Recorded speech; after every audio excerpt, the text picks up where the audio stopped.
Ok, jour 184 pour être copywriter en moins de 6 mois. Ok, bon là du coup ça fait plus de 6 mois. Ça fait 6 mois et 4 jours.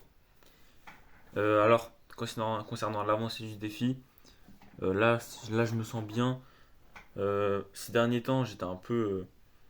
en fait j'étais démotivé parce que ça prend vraiment du temps tout ce défi. Et j'étais démotivé avec McDo et tout. Mais là aujourd'hui je me sens bien. Je me sens bien.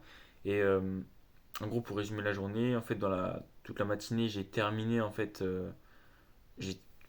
à trois quarts en fait à trois quarts, j'ai presque terminé une mission à faire pour mon agence.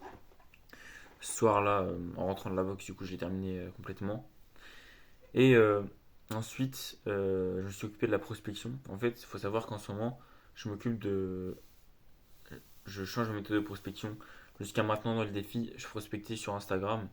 Et là, j'ai décidé de commencer à prospecter sur LinkedIn. Alors, j'ai déjà commencé par le passé à faire du LinkedIn, mais j'avais jamais posté en fait. Du coup, ça fait que bah, aujourd'hui, j'ai fait du copywriting et tout, j'ai fini de rendre une mission et j'ai posté mes premiers posts LinkedIn. Et en fait, je suis vraiment content parce qu'ils ont eu du succès. C'est-à-dire qu'il y a des gens qui m'ont félicité en commentaire et tout. Euh, Après, je sais que sur LinkedIn, c'est un peu une technique de commenter pour se faire reconnaître et tout. Mais quand même, il y a eu pas mal d'impressions. Donc c'est super. Et je commence à prendre de l'espoir parce que je me dis que sur LinkedIn j'ai plus de social proof parce que en fait mon coach me sauce entre guillemets. Il a fait un post sur moi et tout. Du coup ça fait que j'ai la social proof. Et vu que c'est que de l'écrit que je suis copywriter, bah forcément je fais des bons posts, forcément que ça marche. Donc là voilà, j'ai de nouveau de l'espoir. Là actuellement c'est simple. Je suis en train de créer du contenu sur LinkedIn à fond, de prospecter. Alors, une méthode de prospection, pour l'instant, elle est très simple. Je démarche des coachs et je leur dis que en ce moment, je fais un audit offert de 15 minutes. Alors, à voir si je change la méthode de prospection parce que elle est un peu directe. Je pourrais être plus subtil. À voir. Mais en tout cas, ça me prend pas énormément de temps parce que sur LinkedIn, on a un maximum en fait de connexion. Donc voilà. C'est pas comme Instagram où voilà, je passe plein de temps à faire des vidéos et tout. Enfin, c'est vraiment chiant LinkedIn, c'est vraiment cool pour ça. Et donc ce qui est cool, c'est que vendredi, je vais recevoir un virement de 1000 euros, 1500, je sais plus, grâce à l'agence de mon coach. C'est cool parce que en fait, vraiment, je bosse pour mon coach. Littéralement, je bosse pour lui, c'est-à-dire que en fait, il me file des missions d'un de ses clients, mais ça fait plusieurs mois qu'il me les file. Enfin, littéralement là, ça devient la routine de bosser pour lui. Et c'est cool, ça fait de l'argent. Et en fait, j'ai gardé contact avec un client que j'ai rencontré à la soirée d'entrepreneurs à Paris que j'ai fait il y a de ça un mois et demi. Et c'est long, hein. Je fais du follow-up, il met du temps à répondre.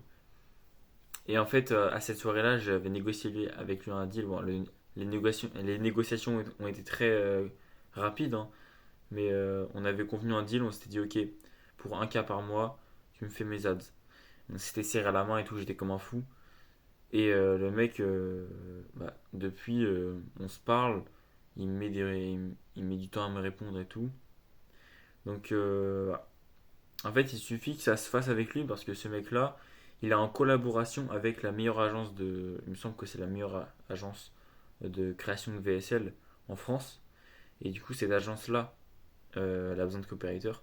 Donc, ça peut me faire du réseautage, tout ça, parce que le fait de bosser avec lui, ça peut me permettre derrière de bosser pour l'agence de VSL. Ça peut être intéressant. Actuellement, du coup, je suis en train de grossir un peu sur LinkedIn. J'ai eu un client en R1 il y a de ça une semaine. Euh, je pense que ça s'est bien passé. Faudrait que je réanalyse mon call. Pour moi, ça s'est bien passé. Mais faudrait que je réanalyse mon call. Voilà, ça avance. Ça avance. Il suffit qu'avec le client en question, là, que j'ai rencontré à la sauverie, ça se passe. Comme ça, en plus de l'argent de mon coach, où je gagne, allez, on va dire 500 000 euros par mois, je gagne 1000 euros de plus, ça me fait environ 2000 euros par mois, de quoi vivre. Et derrière, réseautage autour de mon client, je continue LinkedIn, bam bam. Le fait d'accumuler les missions, ça me donne encore plus de social proof. Et je trouve des clients naturellement sur LinkedIn. Et voilà quoi. Donc voilà le plan, voilà comment ça avance. J'ai jusqu'à septembre pour vivre de mon activité. Enfin, en soi, je pense que je vais jamais arrêter. Mais ça me ferait chier de faire des vidéos après septembre, quoi. Je pense que ça ferait long. En fait, là, pour être honnête avec toi, j'en ai pas marre de bosser parce que faire du copywriting, j'aime ça. Mais j'en ai marre, en fait, de m'afficher sur un YouTube et de dire que bah, j'ai pas réussi. Parce que là, ça fait 180 jours, 3 jours, ça commence à faire long. Et j'ai envie de dire que je suis libre. J'ai plus envie de dire que je suis libre que d'être libre. C'est ça qui est fou, tu vois. Parce qu'en fait, ça me dérange pas de bosser. J'aime ce que je fais, tu vois. Mais je veux, en fait, atteindre ce palier de être libre. Là, je gagne un peu d'argent, mais on peut pas dire que je suis libre. Pour moi, la liberté, c'est 2 000 € par mois. En dessous, c'est juste, tu vois. Donc voilà. Il suffit que ça se fasse avec ce client-là.